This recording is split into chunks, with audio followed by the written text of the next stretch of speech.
ప్రముఖుడుగా జాతీయ స్థాయిలో కూడా పేరు తెచ్చుకుని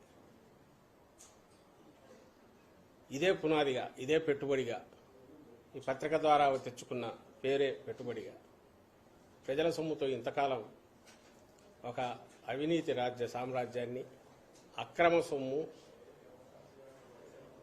సమాంతర ఆర్థిక వ్యవస్థను తన స్థాయిలో నడిపిన వ్యక్తి ఎవరైనా ఉన్నారంటే అది రామోజీరావు గారని. గత దశాబ్దమున్నరగా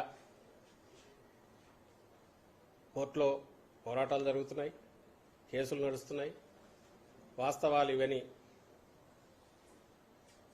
సమాజం పట్ల నిబద్ధత ఉన్నవాళ్ళు కానీ, లేదా ఆయన అరాచకాన్ని బయటికి తీసుకురావాలనుకున్న వ్యక్తులు కానీ పోరాడుతున్నారు.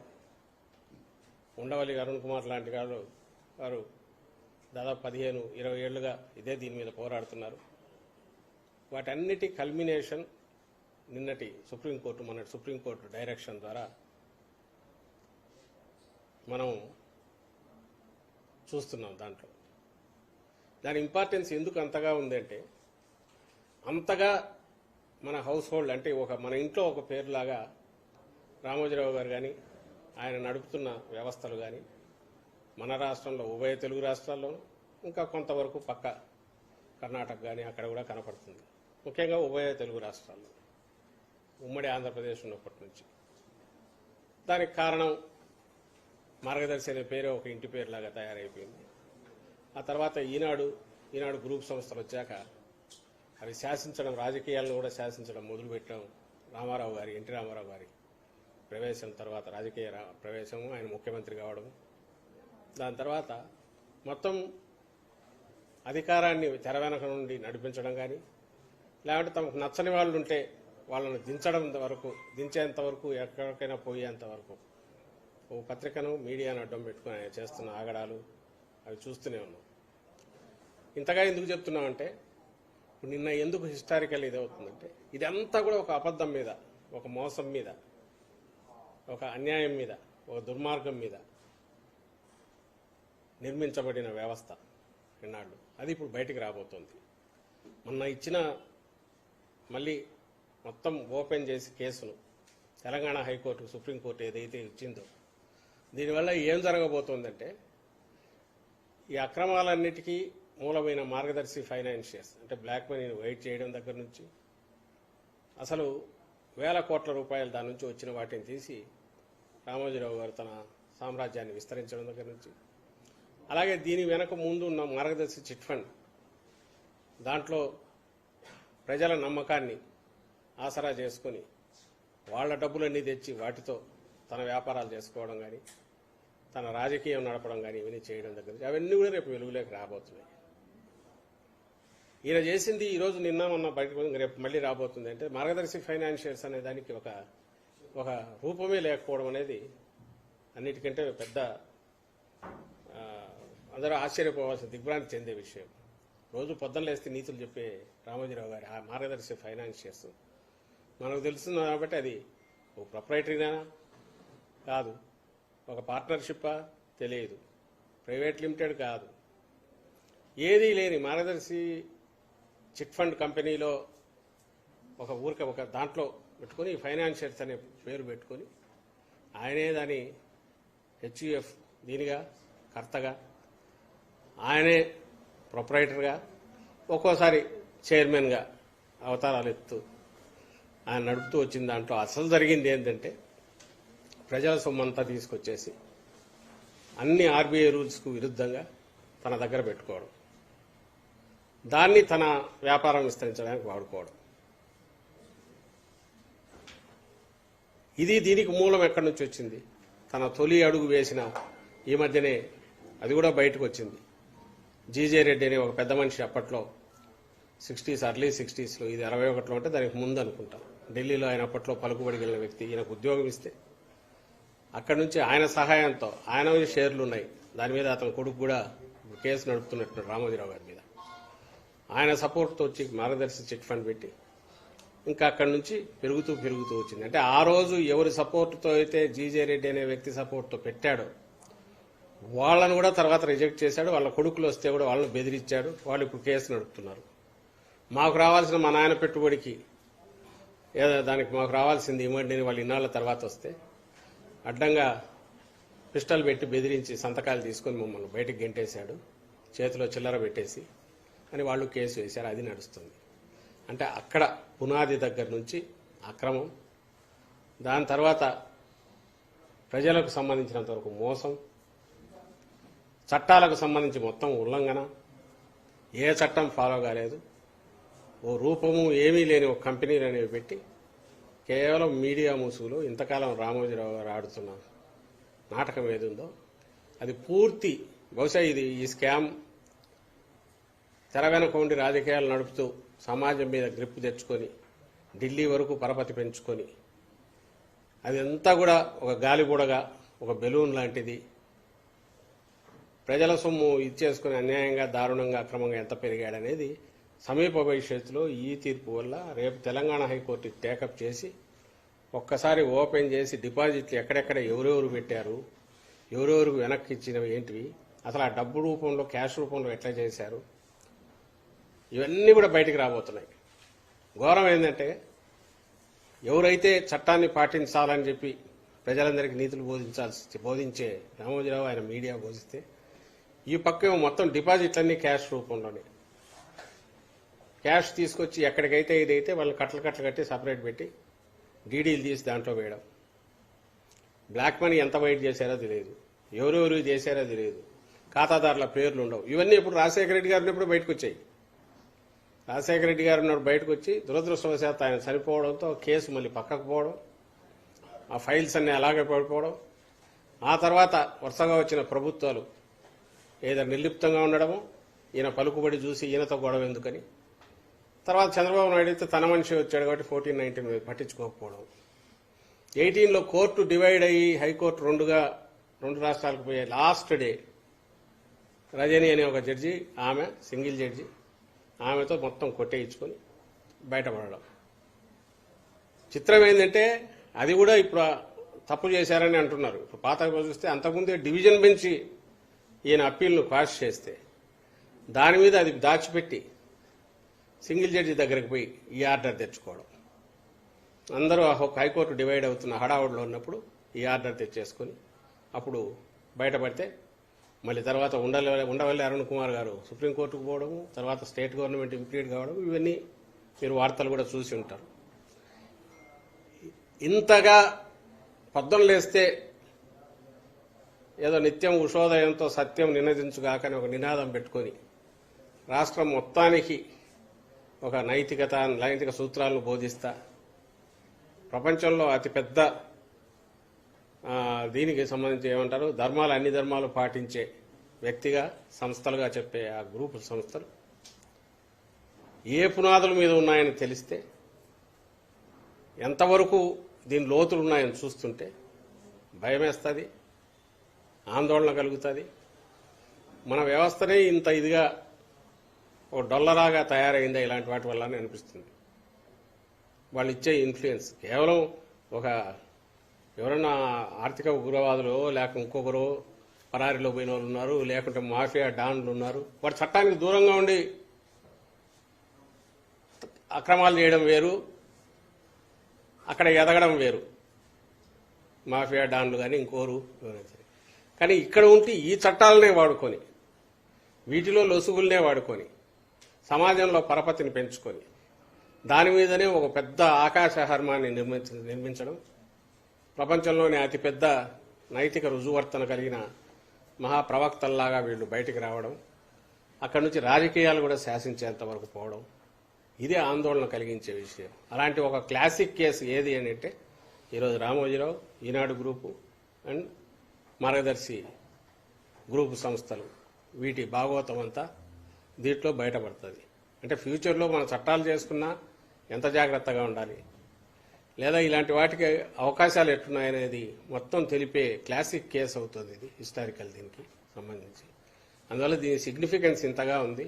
వచ్చే రోజుల్లో ఇవన్నీ బయటకు వస్తాయి, కంప్లీట్ బయటకు ఖచ్చితంగా వస్తాయి. ఇవి బయటికి తీస్తున్న కొద్దీ ఆయన ఎంత రెచ్చిపోతున్నాడో ఆయన పత్రికలోనే కనపడుతుంది. ఎంతగా వాంతి చేసుకుంటున్నాడో, ఎంతగా పైత్యం ఎక్కువైపోయిందో. ఈరోజు జగన్మోహన్ రెడ్డి గారి మీద కానీ ఇంకోటి బహిరంగ కోర్టులోనే మొన్న మాకు ప్రభుత్వం వ్యతిరేకంగా ఉందన్నారట. అంటే సుప్రీంకోర్టు ఆయన జడ్జీలు అన్నారట, మీరు ప్రభుత్వానికి వ్యతిరేకంగా ఉన్నారు కదా అని. నువ్వు ఏ రోజున నిష్పక్షపాతంగా ఉన్నావా? రామోజీరావు ఏ రోజున నిష్పక్షపాతంగా ఉన్నాడు? ఈ రోజు మీ మీడియా వాళ్ళు అడిగే క్వశ్చన్లన్నీ అదిగో అక్కడ వస్తున్నవి. చంద్రబాబు నాయుడుకు వాళ్ళు ఇచ్చే ఉప్పు, వాళ్ళు మాట్లాడేవి అవన్నీ తెచ్చి ఆ పత్రికల ముద్ర వేస్తే అవి తీసుకొచ్చేసి అవే బయట తిరుగుతుంటే వాటినే మాకు క్వశ్చన్లు వేస్తున్నారు. అంటే ఒక రాజకీయాలను శాసించడమే కాదు, ఈరోజు చంద్రబాబు నాయుడు గారిని అర్జెంటుగా గద్దె మీద కూర్చోబెట్టాలా అనే దాంతో ఆయన ఎంతవరకు పోతున్నాడు రామోజీరావు గారు ఈనాడులో అనేది మీరు చూస్తూనే ఉన్నారు అందరూ. నిన్నటికి నిన్న కూడా ఎక్కడైనా ఈ వార్త కనపడిందా? ఇంత పెద్ద వార్త, దానికి కూడా మళ్ళీ ధైర్యం లేదు. నిజంగా నిష్పాక్షికంగా కాదు, మామూలుగా ఉండే పేపర్ అయినా సరే పొద్దున్న లేస్తే ఈనాడు రీడర్ చూసినా కూడా ఇంకో దగ్గర ఎక్కడో చోట తెలుస్తుందిగా, ఇదిగో మేము మాట్లాడిన ద్వారా తెలుస్తుంది మార్గదర్శి కేసు ఏదో పెద్దది వచ్చిందని. వాళ్ళు అనుకోనన్నా అనుకుంటారు, ఏంటి రామోజీరావు వార్త ఇయ్యలేదు అనుకుంటారని. ఆ చిన్నపాటి ఇదైనా వచ్చి చిన్న వార్తన్నా వేస్తున్నట్టు ఎక్కడా వేయలే. తాము ఏదైతే అబద్ధాలు అనుకున్నాడో అవే బ్యానర్ల కింద వేస్తున్నారు, వాటినే మొత్తం తెచ్చేసి రుద్దుతున్నారు. ఈరోజు ఈ ఎన్నికలను కూడా, ఇప్పుడు 24 ఎన్నికలను కూడా ఇన్ఫ్లుయెన్స్ చేసి శాసించాలని ట్రై చేస్తున్నాడు. కానీ జనం అన్నీ గమనిస్తున్నారు. మా అదృష్టం ఏంటంటే సరైన సమయానికి ఆల్రెడీ ఇక్కడ సిఐడి టేకప్ చేసి ఏదైతే మార్గదర్శి చిట్ ఫండ్స్ భాగవతం అంతా బయటకు వచ్చిందో, ఎంత అక్రమంగా జరుగుతున్నాయో చిట్లు నడిచే వ్యవహారం కానీ, ఆ ఎంటైర్ ప్రాసెస్సే ప్రజలను డబ్బు వేయించడమే తప్ప దాని నుంచి డబ్బులు డైవర్ట్ చేసి ఎట్లా చేస్తున్నాడు అనేది, ఇవన్నీ ఎట్లా బయటకు వస్తున్నాయో చూస్తే గగ్గోలు పెట్టారు. ఇదంతా రాజకీయంగా మా మీద కోపంతో చేస్తున్నారు జగన్మోహన్ రెడ్డి గారని, రామోజీరావు కానీ ఆయన పత్రికలు కానీ. కానీ ఆఖరికి ఏమి ఇదవుతోంది? సుప్రీంకోర్టు కూడా ఈరోజు ఇచ్చిన డైరెక్షన్తో ఈయన లోపం పూర్తి రామోజీరావులో ఉంది, ఆయన వ్యవస్థల్లో ఉంది. ఆ రోజు రాజశేఖర రెడ్డి గారు ఏదన్నా చేసినా దాన్ని బయటికి లాగాలని ఈరోజు జగన్మోహన్ రెడ్డి గారు చేస్తున్నా ఇవన్నీ కూడా కరెక్ట్ చేయాలని. ఒక సిస్టమ్ అంటే వ్యవస్థ ప్రజలకు నమ్మకం పెంచే రకంగా ఉండాలి, ప్రజాస్వామ్యాన్ని రక్షించే రకంగా ఉండాలి, మన చట్టాలను గౌరవించేలాగా ఉండాలి, ప్రజలు కూడా చట్టాల మీద గౌరవం పెరిగేలాగా వీటి నిర్మాణం జరగాలని అనుకుంటూ ఆ వాస్తవాలు బయటికి రావాలని జరుగుతున్న తాపత్రయం తప్ప ఇది వ్యక్తుల మీద కోపం కాదు. ఆ దీంతోనే మార్గదర్శి చిట్ ఫండ్స్ మీద పోయినా, Chandrababu Naidu skill development scam అయినా బయటికి తీసుకొస్తున్నాం అనే వాస్తవం ఈరోజు ఇది కూడా బయటికి రావడం ద్వారా ప్రజల్లోకి బాగా పోతుందని మేము భావిస్తున్నాం. చంద్రబాబు గారు తాము అధికారంలోకి వస్తే వాలంటీర్లకు 10,000 రూపాయలు ఇస్తాం ప్రతి నెల అని ఒక వాగ్దానం చేశారు. చంద్రబాబు నాయుడు రోజుకొకసారి మారుస్తూ చెప్తున్నవి ఏదైతే ఉన్నాయో, ఇంక్లూడింగ్ దీంతో సహా, ఇది దేన్ని ప్రూవ్ చేస్తుందంటే ఈయన నిజంగానే అబద్దాలు ఆడుతున్నాడు అని ప్రూవ్ చేస్తుంది. ఓటు కోసం నెల రోజుల్లో జరిగే ఎన్నికల్లో 4 ఓట్లు ఎట్లొస్తాయి, అబద్ధ హామీలు ఇచ్చి ఎట్లా భ్రమలో జనాన్ని పెట్టచ్చు, జనాన్ని నమ్మకం భ్రమలో పెట్టచ్చు అనే నమ్మకం మీదనే ఈరోజు ఆయన ఇలాంటి మాటలు మాట్లాడుతున్నాడు అనేది అది రుజువు అవుతుంది. నిజంగానే వాలంటీర్ల వ్యవస్థ మీద తనకు నమ్మకం ఉంటే మరి ఇన్నాళ్ళు అన్న మాటల సంగతి ఏంటి? ఎప్పుడూ ఎందుకు, మొన్నటికి మొన్న ఈ వాలంటీర్లు ఇన్ఫ్లుయెన్స్ చేస్తారు పెన్షనర్లకు, కాబట్టి వాళ్ళతో ఇప్పించడం, తన మనిషి ద్వారా డోర్ టు డోర్ స్టెప్ దగ్గర పెన్షన్లు ఇవ్వనివ్వద్దు అని చెప్పి తన మనిషి నిమ్మగడ్డ రమేష్ ద్వారా ఈసీకి లెటర్లు పెట్టించడం దగ్గర నుంచి అక్కడ మొదలైన.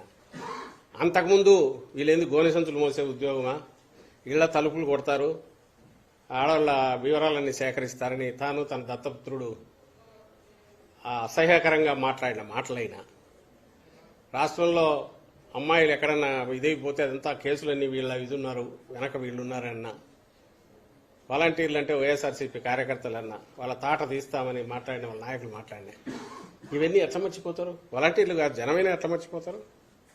ఈరోజు ఉన్నట్టుండి వాలంటీర్ల వ్యవస్థను కొనసాగిస్తా, 10,000 ఇస్తా, ₹1,00,000 ఇస్తా, 10,000 అని ఎందుకు అయినాడు అర్థం కావట్లేదు, 20,000 1,00,000 అని కూడా అని ఉండొచ్చు. అంతకుముందు అన్నట్టున్నాడు మీ నైపుణ్యం పెంచి 40,000 సంపాదన చేస్తానని. ఈ ముందన్నవి ఎప్పుడైతే అంతగా రాగానే ఆ వ్యవస్థనే తీసేస్తాను అని ఎప్పుడైతే అన్నాడో వాటిని పక్కకు తోసేసి ఉన్నట్టుండి ఇది అనడంతో ఈయన ఎంత అబద్ధాల కోరు ఈ రోజుకు మారలేదు. 95లో ఎట్లున్నాడో 2024లో కూడా అట్లే ఉన్నాడు. 14లో ఎట్లా మోసం చేశాడో అంతకు డబుల్ మోసం ఈసారి చేస్తాడని ప్రజలకు బాగా అర్థమైంది ఈ మాట మాట్లాడడంతో. ఇప్పుడు వ్యవస్థను కొనసాగిస్తానంటున్నాడు. వీళ్ళని వచ్చాడు ఈ వాలంటీర్లను తీసేస్తాడు, జన్మభూమి కమిటీలో ఉండే వాళ్ళను దాంట్లోకి తీసుకొస్తాడు. తీసుకొచ్చేసి వాళ్ళకి 10,000 చేస్తాడు, వాళ్ళకి 15,000 కాదు 20,000 చేస్తాడు, పై ఆదాయం కూడా వచ్చేట్టు చేస్తాడు. ఈరోజు చూసిన తెలంగాణలో అది ఎంత నిజమో తెలియదు కానీ వాళ్ళు ఏదో కమిటీలు పెడతాము, దాంట్లో ఆ సభ్యులు చెప్పిన వాళ్ళకే పథకాలు ఇస్తామని అన్నారండి. అది అఫీషియల్గా అన్నారో తెలియట్లే, నేను ఈరోజు చూశాను. సేమ్ చంద్రబాబు నాయుడు వస్తే ఏం చేస్తారంటే ఇప్పుడు వాలంటీర్లను తీసేసి జన్మభూమి కమిటీలో వాళ్ళని కావాలంటే వాలంటీర్లను పేరు పెట్టి, ఎందుకంటే ఆ జన్మభూమి కమిటీ అనగానే జలగలు గుర్తొస్తాయి జనానికి, రక్తం పీల్చిన జలగలు గుర్తొస్తారు కాబట్టి అవి వాళ్ళకి వాలంటీర్లను ముద్ర వేసి బాగుంది పేరని వాళ్ళు చెప్పిన వాళ్ళకే పథకాలు ఇవ్వాలనేది రేపు వస్తుంది. ఆ మధ్య లోకేష్ కూడా అన్నాడు, వాలంటీర్లు రేపు ఎవరున్నా మా వాళ్ళు చెప్పిన వాళ్ళకే స్కీమ్స్ ఇవ్వాలా, మేము చెప్పిన వాళ్ళకే బెనిఫిట్స్ ఇవ్వాలా అనేది వాళ్ళు అంటూనే ఉన్నారు. ఆ స్వభావం అందరికీ తెలుసు. పేరు మార్చొచ్చు, జన్మభూమి కమిటీ సభ్యులు దాంట్లోకి వస్తారు. అలాగే కింద వాళ్లకు ఆదాయం వచ్చేట్టు, అవినీతి పెరిగేట్టు పూర్వం ఏదో ఉందో ఆ రోజులు మళ్లీ తీసుకొస్తాడు చంద్రబాబు నాయుడు. అది మాత్రం ఖాయం. జగన్మోహన్ రెడ్డి గారు పెట్టిన శాచురేషన్ పద్ధతో లేకుంటే ఎవరి ఏమంటారు రికమెండేషన్లు కానీ అవినీతి కానీ కరప్షన్ ఫ్రీ పెట్టి అర్హతలు ఉన్న వాళ్ళందరికీ 100% ఇస్తున్న సిస్టమ్ ఏదైతే ఉందో అదైతే మొత్తం పోతుంది. వాలంటీర్ అనే పేరు ఆయన ఎలాగో రాడు కానీ ఆయన కోరిక వస్తే వాలంటీర్ పేరు ఉంటుంది కానీ దాంట్లో ఉండేది మాత్రం జన్మభూమి కమిటీ సభ్యులే ఉంటారు.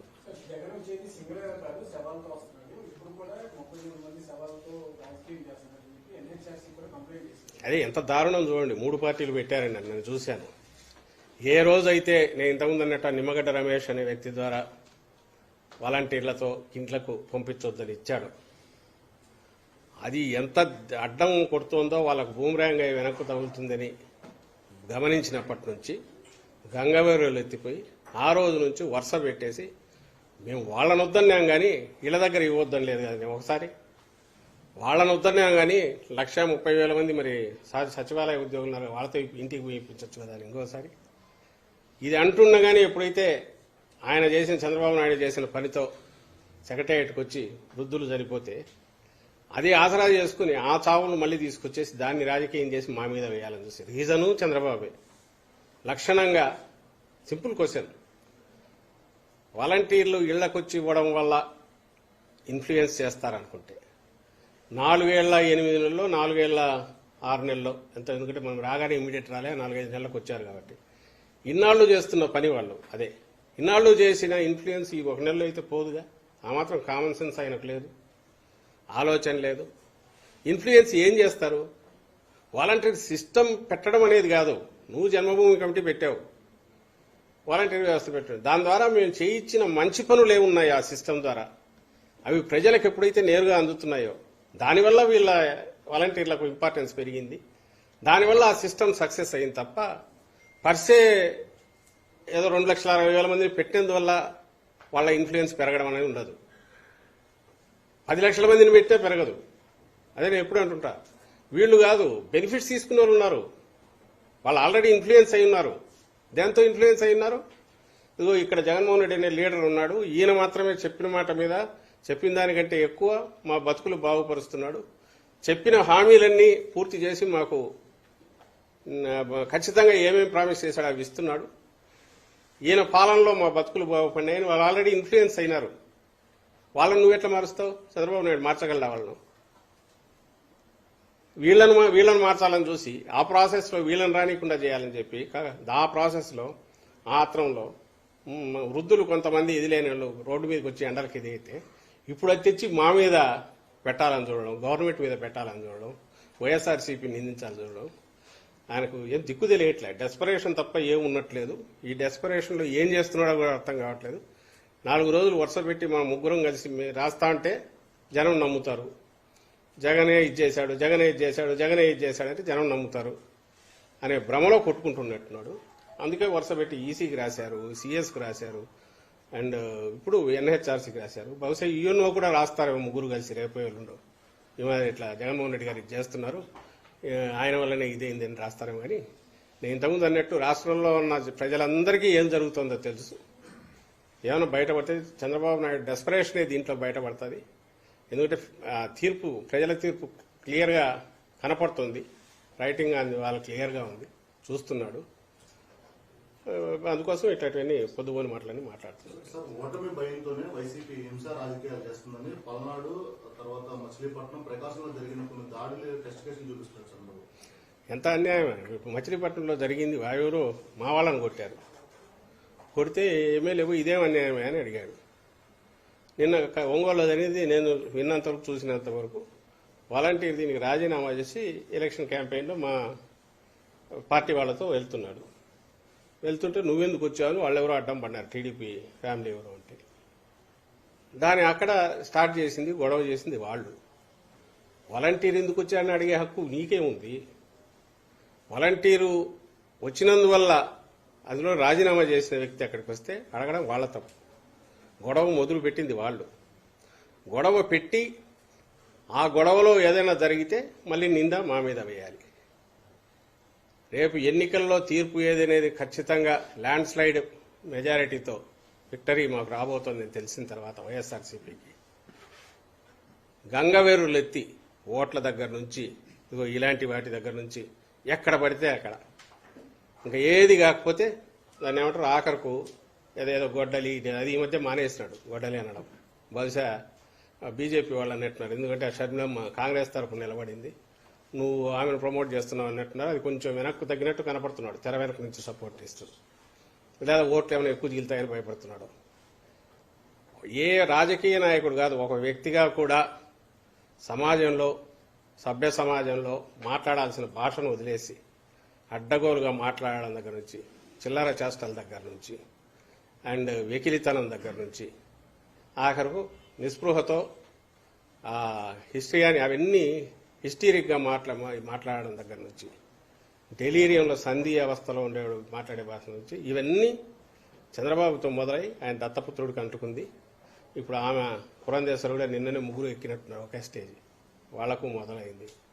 నాకు తెలియక ఇప్పుడు ఇంత దీంట్లో ఈ మొత్తం ప్రాసెస్లో ఇది ఏదైతే జరుగుతుందో, రేపు తీర్పుకు సాకుల కోసం ఈరోజు వెతుకుతున్నారు.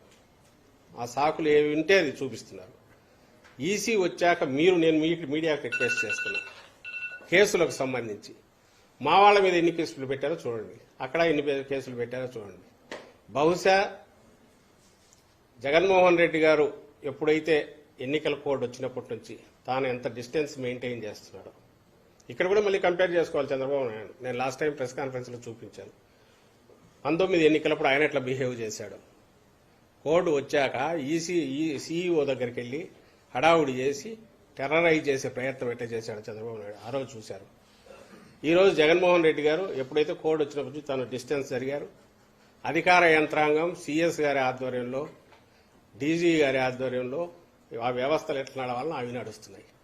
దానికి ఏదైనా ప్రూఫ్ కావాలంటే మీరే చూస్తే, మాకు నోటీసు వస్తున్న వాళ్ళే రోజు మళ్ళీ పెడుతున్నారు. జగన్మోహన్ రెడ్డి గారికి నోటీసు, ఇంకోరికి నోటీసు, వాళ్లకు వైఎస్ఆర్సీపీ నాయకులకు నోటీసులు అని పెడుతున్నారు. అలాగే కేసులు బుక్ అవుతున్నాయి మా వాళ్ళ మీద. ఎక్కడ అఫీషియల్స్ ఎవరిని స్పేర్ చేయట్లా. ఎట్లా సాధ్యమైందంటే నిష్పాక్షికంగా ఉన్నాం కాబట్టి, నిష్పాక్షికంగా ఉండాలనే ఆలోచన ఉంది కాబట్టి, ఎలాగూ హ్యాండ్స్ డౌన్ నిష్పాక్షికంగా ఎన్నికలు జరిగితే నేను ఇంతకుముందు అన్నట్టు ల్యాండ్ స్లైడ్ విక్టరీ వైఎస్ఆర్సీపీది. మేమెందుకు వరి అవుతాం?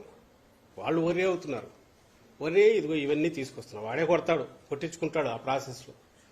అది తీసుకొచ్చేసి ఆ ఈనాడులో పెద్ద చేస్తారు, జ్యోతిలో పెద్ద చేస్తారు. ఇదిగో ఇక్కడ ఈ ఘోరం జరిగిపోయింది అంటారు. కేసులో అంతా చేస్తే ఎవరంటే ఇనిషియేట్ చేసి గొడవ చేసి వాళ్ళు చేస్తారు. సో నిన్న కూడా అంతే, ఇవి 4 ఇన్సిడెంట్లు కలపడము, అది జనరలైజ్ చేసి హింస పెరిగిపోయింది అని అనడం.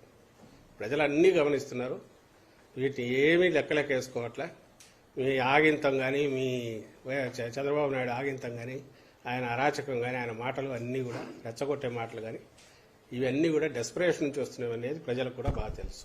సార్, ఇప్పుడు సోషల్ మీడియాలో ఒకటి వైరల్ చేస్తున్నారంటే అభ్యర్థులు మార్చేస్తారని, అంటే ఇది కేవలం ఒక కన్ఫ్యూజన్ క్రియేట్ చేయడానికి అనుకోవచ్చా? అంతే, వేరే ఏముంది? నాకు తెలియక అడుగుతా. దాదాపు మా ఎక్సర్సైజు నాకు గుర్తుని 3-4 నెలల నుంచి మొదలైంది. క్యాండిడేట్స్ ఫైనలైజేషన్ దగ్గర నుంచి చేసుకునే కూల్గా చేస్తూ వస్తున్నారు జగన్మోహన్ రెడ్డి గారు. దానికి ముందు 2 ఏళ్ల ముందు నుంచే గడప గడప ద్వారా వాళ్లను జనానికి ఎక్కువ పరిచయం చేయడం, ఆ ప్రాసెస్లో క్యాండిడేట్స్ ఎట్లా ఉన్నారో, తట్టుకున్నారా లేదా, ప్రజల్లో ఎంత ఆదరణ వచ్చింది చూసుకుంటున్నారో ఒక సైంటిఫిక్ పద్ధతిలో చేసుకుంటూ వస్తున్నాం. టికెట్ కూడా ఫైనలైజ్ చేసుకుంటూ వచ్చాం దశలుగా. ఆ ప్రాసెస్లో చాలా మందికి నచ్చజెప్పి వాళ్ళని ఇంకో రకంగా చూసుకుంటామని పార్టీ బాధ్యతలు ఇచ్చాం. అతి తక్కువ దీంతో ఇంతమంది అభ్యర్థులను మార్చి ఇంత ఒక రెస్పాన్సిబుల్గా కూల్గా ప్రజాస్వామ్యంలో ఎన్నికలకు ఎట్లా పోవాలనో అంత పకడ్బందీగా పోతున్న పార్టీ వైఎస్ఆర్ కాంగ్రెస్ పార్టీ. ఈరోజు మా దగ్గర రోజు రోజుకు ఎందుకు మారుస్తారు? అందులో ఒక పార్టీ మా నాయకుడు నిర్ణయించుకుంటాడు.